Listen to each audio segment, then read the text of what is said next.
வணக்கம் நண்பர்களே. தாவேக தமிழக வெற்றிக் கழகம் நடிகர் விஜயினுடைய கட்சி அதனுடைய மாநாடு ஆகஸ்ட் 25 மதுரையில் நடப்பதாக ஏற்கனவே அறிவித்து விட்டார்கள்.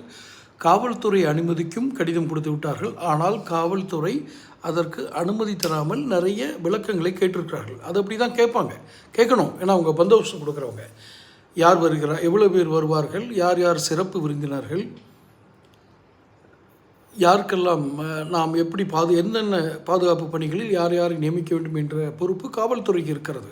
அதனால் அவர்கள் கேள்வி கேட்பதில் தாமதப்படுத்தும் நோக்கம் இருக்கும் என்று நாம் நினைக்க முடியாது.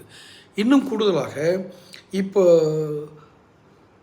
தாவேகாவினுடைய மாநாடு தேதி தள்ளி போவதா ஒரு செய்தி வெளியே வருது. ஏன் தள்ளி போகிறதுக்கான காரணம் என்ன? 27 அதாவது ஆகஸ்ட் 27 விநாயகர் சதுர்த்தி வருது. எப்போதுமே விநாயகர் சதுர்த்தி என்பது ஒரு இந்துக்கள் கொண்டாடக்கூடிய ஒரு பண்டிகையாக இருந்தாலும் கூட அது சற்று உணர்வுபூர்வமாக அணுகக்கூடிய பண்டிகையாக சமீப காலம் நான் சொல்கிறது 20-30 வருஷமாக தான் அதனுடைய டோட்டல் இதே மாறிடுச்சு. அந்த விநாயகர் சதுர்த்தி என்ற விழாவினுடைய முகம் மாறி இருக்கிறது. அது ஒரு மதத்தின் அடையாளமாக அதை அப்படி கொண்டாடுறது கூட தப்பு இல்லை.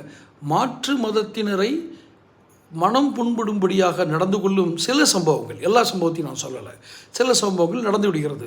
இது சட்டம் ஒழுங்கை பாதுகாக்கும் அளவுக்கு செல்கிறது என்பதால் அவர்கள் அதிக பாதுகாப்பு கொடுக்க வேண்டிய சூழ்நிலையில் காவல்துறையினர் இருக்கிறார்கள். அந்த சமயத்தில் 27 நடக்குது. 25 இவர் மாநாடு வச்சார்னா ஒரே நேரத்தில் 2 பெரிய ஒரு உயர் பாதுகாப்பு கொடுக்க வேண்டிய ஒரு நெருக்கடிக்கு காவல்துறை உள்ளாகுது. அப்போ யார் எந்தெந்த இடத்துல சென்சிட்டிவான இடத்துல விநாயகர் சதுர்த்தி அன்னைக்கு பாதுகாப்புக்கு போடணும்னு ஒரு பட்டியல் தயார் பண்ணி முன்னாடியே நாங்கள் தயாராக இருப்போம். அப்போ உங்கள் மாநாட்டுக்கும் நாங்கள் அதுக்கு கொடுக்கணும்னு சொன்னால் ரெண்டும் ஒரு கான்ட்ரவர்ஷியல் ஆகும்னு சொல்லி காவல்துறை தரப்புலேருந்து பதில் சொன்னப்படுறதா செய்திகள் வெளிவருது. அப்போ இப்படி ஒரு சூழ்நிலை வரும்போது 21 நடத்திக்கிடுங்கன்னு சொல்கிறாங்க. இதை இவங்க ஏற்றுக்கல. வேறு தமிழக வெற்றிக் கழகம் ஏற்றுக்கலை. ஆனால் அதே சமயத்தில் அது கொஞ்சம் சென்சிட்டிவாகவும் ஆயிரும். ஏன்னா மாநாடும் விநாயகர் சதுர்த்தி ஒன்றா பக்கத்தில் வரும்போது கொஞ்சம் சென்சிட்டிவ் ஆயிரும். அதனால் தேதியை மாற்றலாமா? ஏன்னா முதல் மாநாடு இப்படி தான், ஒரு போலீஸ் அனுமதி கொடுக்காதனால அவங்க தாமதமாக தான் நடத்தினாங்க. இப்போ இந்த மாநாடும் தள்ளி போகுமா? என்ன காரணங்கள்? இன்னும் ஒரு நாள் 2 நாளில் அதுக்கான பதிலும் வந்துடும்னு சொல்கிறாங்க.